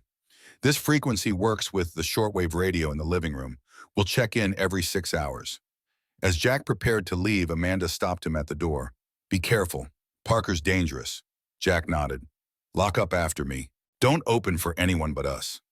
The afternoon sun hung low in the sky as Jack rejoined the others at their motel. News had spread quickly through the small town. Outsiders were suspected of vandalism. The sheriff was investigating, and Parker Mining had generously offered a reward for information. The narrative was being carefully controlled. In their motel room, the last patrol finalized their plan for the night. Lincoln had already scouted the processing plant, identifying security measures and patrol patterns. 2 guards at the main entrance, he reported, pointing to a rough sketch he'd drawn. Another walking the perimeter every 30 minutes. Security cameras covering the main building and storage areas, but not the north side where the drainage pipe is located. What about the diversion? Jack asked. Doc produced a small bag. Highway flares, wire, and timers. Nothing fancy but effective. We set up on the south ridge overlooking the mine headquarters. When they go off, they'll look like a disturbance or potential intruder. Should draw security away from the processing plant. Jack nodded approval. Timing is critical. We need enough of a gap to retrieve whatever Ryan left, but not so much that they realize it's a diversion. 20 minutes, Sarge suggested. More than that gets suspicious. As darkness fell, they moved into position. Doc and Lincoln took Jack's truck to the south ridge overlooking the main mining complex, while Jack and Sarge approached the processing plant from the north on foot, using the natural terrain for cover. The processing plant was a massive structure of corrugated metal and concrete, sitting dark and silent after the day shift had ended. Security lights illuminated the main entrance and storage yards, but the north side, where older equipment stood partially dismantled, remained in shadow. Jack and Sarge reached the drainage pipe Lincoln had identified. Large enough for storm runoff, but too small for a person. It extended from beneath the plant to the desert beyond. Jack played his flashlight along its length, looking for any sign of Ryan's package. There, Sarge pointed to a metal box secured with wire about 10 feet inside the pipe. Jack was reaching for it when his radio crackled softly. Lincoln's voice came through, tense but controlled. Version in 5. Be advised, additional security noted. Black SUV, private contractors armed. Jack and Sarge exchanged glances. Parker had brought in professionals. Copy, Jack responded quietly. Proceeding. 4 minutes later, a series of bright flares ignited on the south ridge, followed by what sounded like small explosions. The effect was immediate. Alarms blared across the mining complex, and security personnel began moving rapidly toward the disturbance. Jack worked quickly, retrieving the metal box from the drainage pipe. It was sealed tight, requiring tools to open. We'll examine it later. Let's move. They retreated the way they had come, staying low and using the desert brush for cover. Behind them, security vehicles raced toward the south ridge, their headlights cutting through the darkness. The diversion was working perfectly. They were nearly clear of the processing plant when the night erupted in blinding light. Industrial floodlights, previously dark, suddenly illuminated the north side of the complex. A voice boomed through a loudspeaker. This is security. We have you surrounded. Remain where you are. Jack and Sarge froze momentarily, assessing their options. They were caught in the open halfway between the processing plant and the relative safety of the desert beyond. Split up, Jack decided instantly. You take the box. Head east along the dry creek bed. I'll draw them west. Sarge hesitated. Jack. Go, Jack insisted, pressing the metal box into Sarge's hands. Get this to the others. I'll be right behind you. Before Sarge could protest further, Jack broke cover running west at full speed, making himself an obvious target. Shouts followed him along with the beams of powerful flashlights. Sarge seized the opportunity, disappearing eastward into the darknesses with their precious cargo. Jack ran with the fluid efficiency of a man decades younger, his body remembering the training and discipline of years of military service. Behind him, security personnel gave chase, but they were hampered by unfamiliarity with the terrain and the darkness beyond their light beams. He had nearly reached the boundary of the mining property when headlights appeared ahead, cutting off his escape route. The black SUV Lincoln had warned about skidded to a stop, disgorging 4 men in tactical gear. Jack changed direction, angling toward a cluster of rocks that might provide cover, but he knew his options were dwindling. The security forces were closing from behind the tactical team, advancing from ahead. He was surrounded. Making a split-second decision, Jack ducked behind an equipment shed. Drawing his .45 from its holster, he checked the chamber. He had no intention of shooting anyone, but they didn't know that. Sometimes the threat was enough. Mr. Callahan, a voice called from beyond the shed. This doesn't have to get messy. We just want to talk. Jack remained silent, calculating his remaining options. We know about the box, Jack, the voice continued. Whatever Ryan Delaney left for you, hand it over and you walk away clean. Still, Jack waited, watching as the security teams repositioned, attempting to surround the shed. They were professionals, moving with the coordinated precision of men with military or law enforcement training. Last chance, Callahan. Surrender now or we'll consider you armed and dangerous. Jack checked his watch. Sarge had a 15-minute head start, enough time to reach their rendezvous point if he moved efficiently. The evidence was more important than any one of them. I'm coming out, Jack called. Don't shoot. He emerged slowly, hands raised, his weapon holstered but visible. The tactical team trained their flashlights on him, momentarily blinding him. Hands on your head, ordered the leader, a tall man with a military bearing. Turn around slowly. Jack complied, turning to face the processing plant. In the harsh glare of the floodlights, he could see the security forces forming a perimeter around him. No easy escape now. The leader approached cautiously. Where's the box, Callahan? What box? Jack replied calmly. The man's expression hardened. Don't play dumb. We've been monitoring Delaney for weeks. We know he left something at the drainage pipe. We know you have it. I don't know what you're talking about, Jack maintained his composure. I'm just an old vet taking a walk. At midnight on private property? The man shook his head. Search him. Two of the tactical team patted Jack down thoroughly, finding his wallet, keys, and knife, but no metal box. The leader's frustration was evident. Where's your partner, the big guy who was with you? Jack shrugged. I came alone. The leader stepped closer, his voice dropping to ensure only Jack could hear. Listen carefully. Mr. Parker is willing to be reasonable. Whatever you think you know, whatever evidence you think you have, it's not worth your life. Tell us where the box is, and this ends tonight. Is that what Parker told Robert Thompson? Jack asked quietly. Something flickered in the leader's eyes, surprise, perhaps even a hint of shame. That was before my time. But you've heard the rumors, Jack pressed, about what happened to the last man who threatened to expose Parker's negligence. The leader stepped back, addressing his team. Secure him. We'll continue the search for the other one. They zip-tied Jack's hands behind his back and led him toward the black SUV. As they approached, a figure emerged from the vehicle, Blake Parker, his face flushed with triumph and alcohol. Well, well, Blake crowed. The hero caught in the act, breaking and entering, trespassing, probably theft too. He circled Jack with exaggerated swagger. Not so tough now, are you, old man? Jack remained silent, his expression neutral despite the mounting danger. Blake's presence complicated matters significantly. The professional security team might follow certain rules, but Blake was unpredictable and vindictive. Where's the box? Blake demanded, getting in Jack's face. Where are your biker buddies hiding? When Jack didn't respond, Blake's composure cracked. He lashed out with a clumsy punch that caught Jack on the jaw. Jack absorbed the blow without flinching, which only enraged Blake further. You think you're so righteous? Blake snarled. You and Thompson both. Pathetic old soldiers fighting battles nobody cares about. The security team leader intervened. Mr. Parker, we need to move. Sheriff's deputies will be here soon for the official arrest. Blake's smile turned ugly. No need to involve the sheriff just yet. Dad wants a private conversation with our hero first. The implication hung in the night air. The security team exchanged uncomfortable glances, but their loyalty or their paychecks kept them silent. They loaded Jack into the SUV, Blake climbing in beside him with malicious satisfaction. Dad's eager to meet you properly, Captain Callahan. He's got some questions about your recent archaeological activities at the cemetery. As the SUV pulled away from the processing plant, Jack remained outwardly calm. Inside, his mind was working furiously, noting their direction, calculating distances, identifying potential opportunities. One thought gave him comfort: the metal box was safely away with Sarge. Whatever happened to him now, the evidence would survive. The vehicle traveled for approximately 20 minutes, leaving the main road to follow a private drive that wound up into the foothills.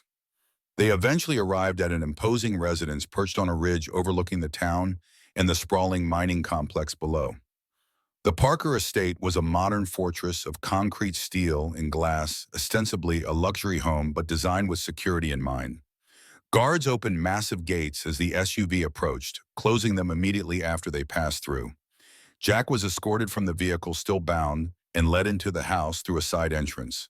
The interior was what he expected: expensive minimalist furniture, original artwork, all the trappings of wealth without the warmth of a true home. They brought him to what appeared to be a home office. Floor-to-ceiling windows offered a commanding view of the mining operation below, illuminated by security lights in the darkness. James Parker stood with his back to the door, gazing out at his empire. "Mr. Callahan," Parker said without turning, "I appreciate you accepting my invitation, though I apologize for the theatrics." Blake tends toward the dramatic. Jack remained silent, sizing up the situation. Besides Blake and the security team leader, 2 guards positioned themselves by the door. Parker appeared to be unarmed, but Jack didn't discount the possibility of a weapon nearby. Parker finally turned, studying Jack with clinical interest. "You've caused quite a stir in our little community. Reuniting with old friends, asking questions, disturbing grave sites." He gestured to a chair. "Please sit. Those restraints must be uncomfortable." When Jack made no move toward the chair, Parker sighed. "Cut his ties, Mercer. We're not barbarians." The security leader, Mercer, produced a knife and cut the zip ties. Jack rubbed his wrists, but remained standing, maintaining tactical awareness of everyone in the room. "Drink," Parker offered, moving to a side table with crystal decanters. "No, thank you," Jack replied evenly. "Suit yourself." Parker poured himself what appeared to be expensive scotch. "I'll be direct, Mr. Callahan. You've inserted yourself into a complex situation you don't fully understand. Whatever Robert Thompson told you, whatever you think you know about my business, it's incomplete at best, deliberately misleading at worst." "I've seen the documentation," Jack replied. "Safety violations, falsified inspections, miners dead because you prioritize profit over human lives." Parker's expression hardened momentarily before he regained his composure. "Mining is inherently dangerous work. Accidents happen despite the best precautions. Robert was an idealist who didn't understand the economic realities of modern resource extraction. He understood that you were cutting corners that cost lives," Jack countered, "and he was building a case to prove it." Parker took a measured sip of his scotch. "Robert was a friend. We had disagreements about methodology, certainly, but his death was a tragedy. Natural causes, as the medical examiner confirmed." "Convenient timing," Jack observed, "just before he was scheduled to meet with federal inspectors." Something flashed in Parker's eyes, surprise quickly masked. He hadn't known about the meeting.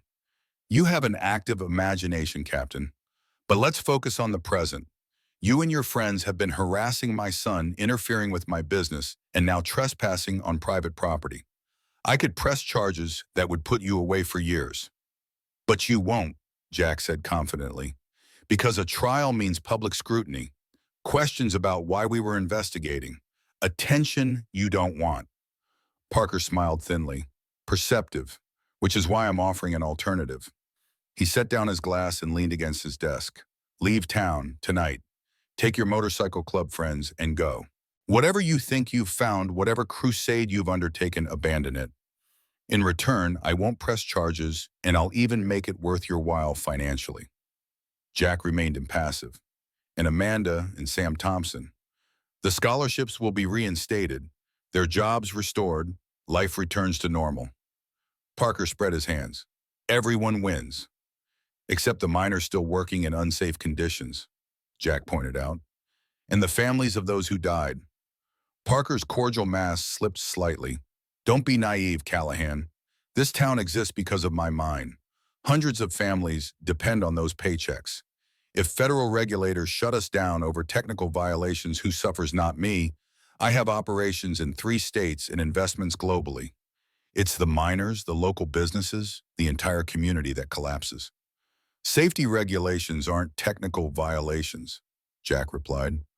They're written in blood. Parker's patience was visibly thinning.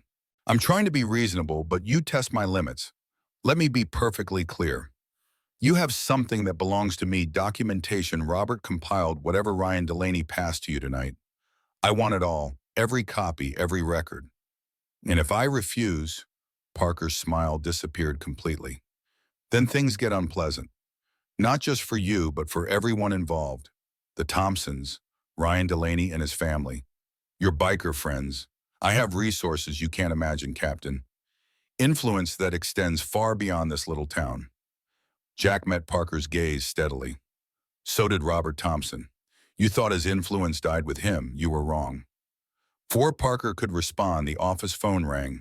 He answered with obvious irritation, which quickly transformed into tight-lipped fury. When he demanded, how many copies? Find them. All of them.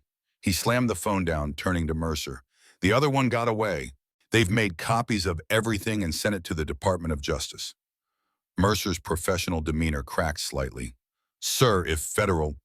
Shut up, Parker snapped. He rounded on Jack, his composure completely evaporated. What have you done? Jack allowed himself a small smile. Finished what Robert started. Blake, who had been watching the exchange with growing agitation, suddenly lunged forward, grabbing Jack by the shirt. You think you've won? Dad owns judges, prosecutors, politicians. Your evidence will disappear into bureaucratic oblivion. Jack remained calm even as Blake's face contorted with rage inches from his own. Not this time. Robert's testimony is already spreading through channels you can't control. Too many copies, too many recipients. Testimony. Parker's voice had gone dangerously quiet. What testimony? The recording Robert made before he died, Jack replied, watching Parker's reaction carefully. Detailing every violation, every threat, naming every bribed official.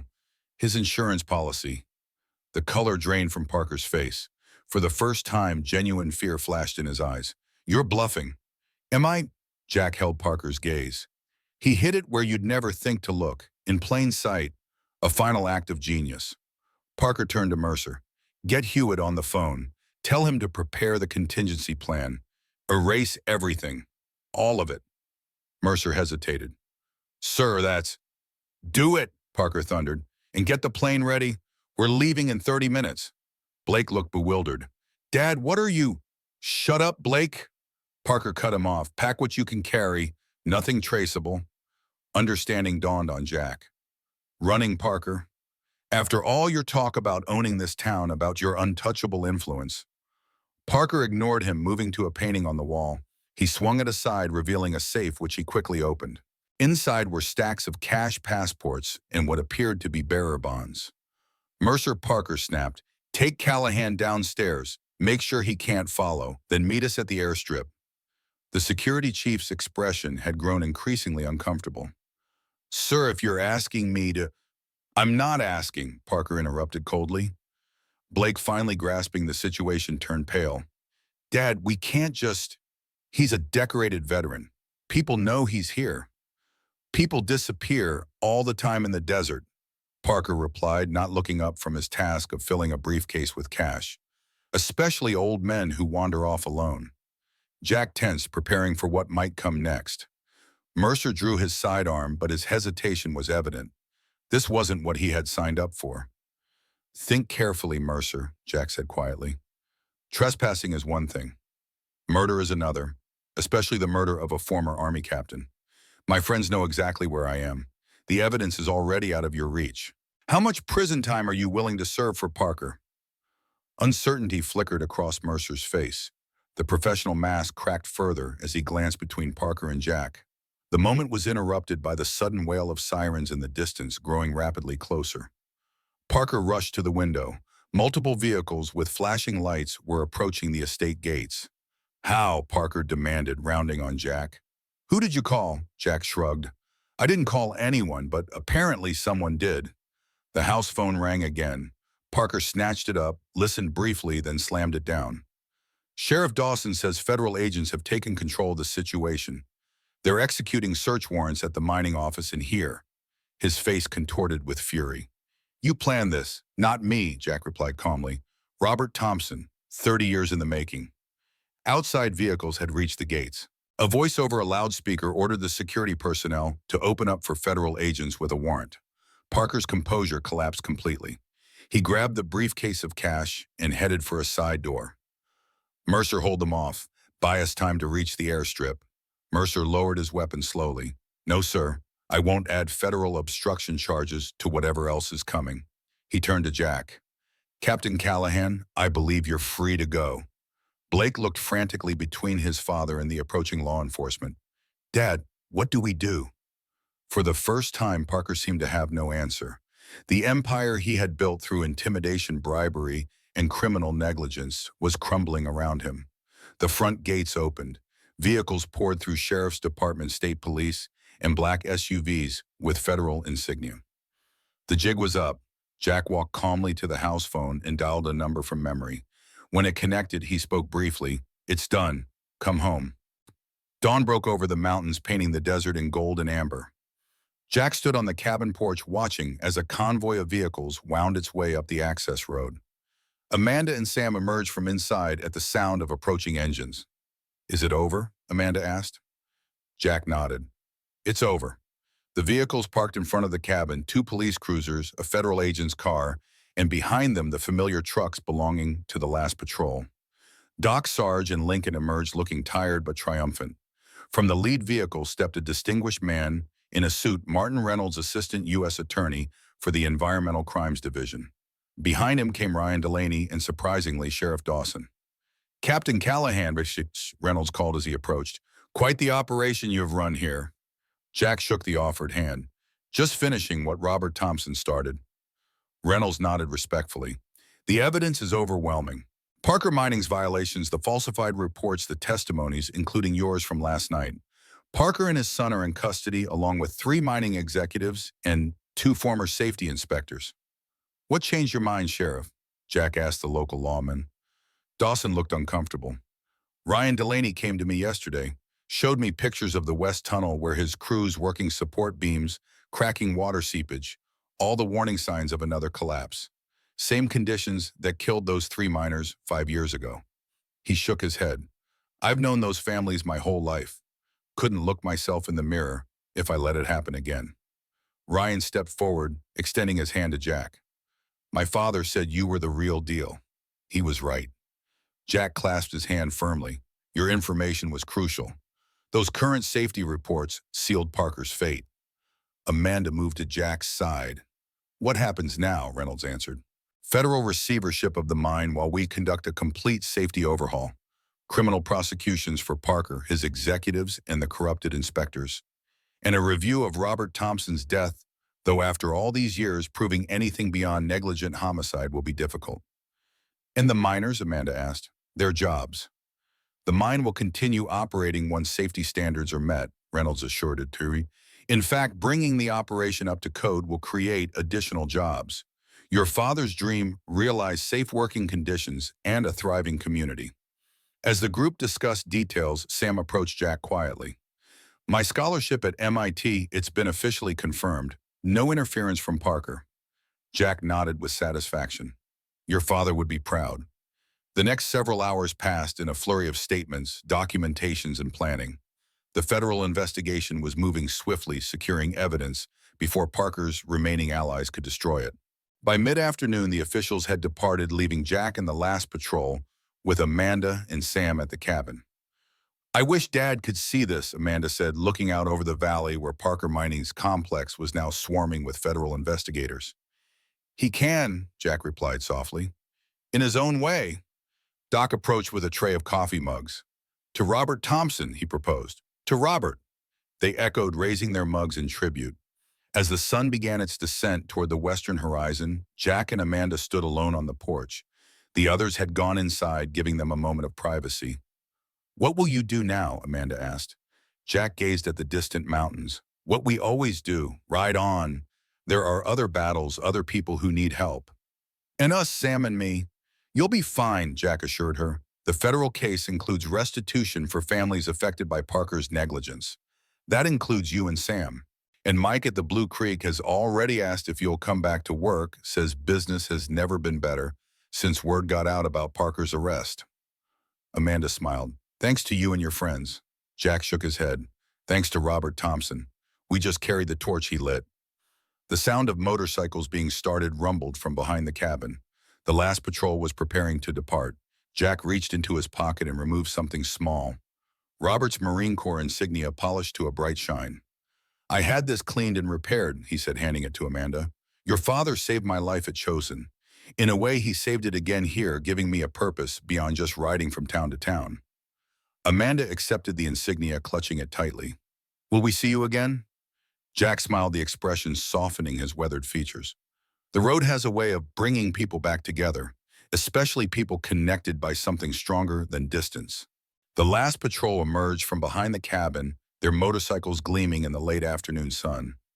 Doc, Sarge, and Lincoln waited ready for the next journey. "There's one more thing," Jack said. "In the metal box Ryan left us. A key to a storage unit in Phoenix. Your father rented it 30 years ago, paid in advance for 50 years. Inside is a trust fund he established for you and Sam. Parker never found it because it was under your mother's maiden name." Amanda's eyes widened. "How much?" "Enough," Jack replied simply.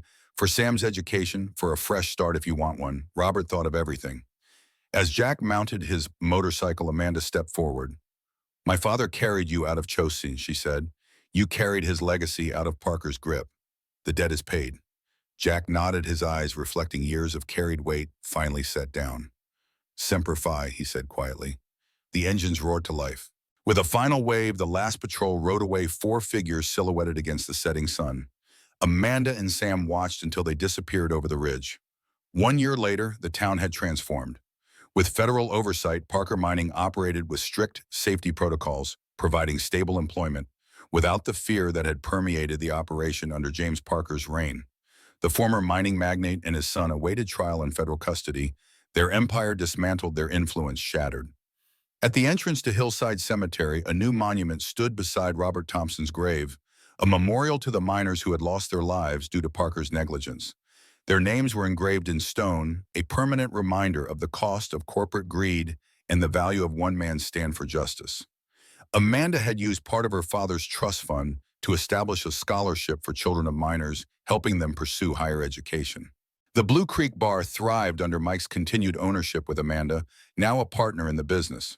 They had renamed it Veterans Corner, and the walls were adorned with photographs and memorabilia honoring local service members. Sam had completed his first year at MIT with distinction, his natural brilliance flourishing in an environment that challenged and nurtured him.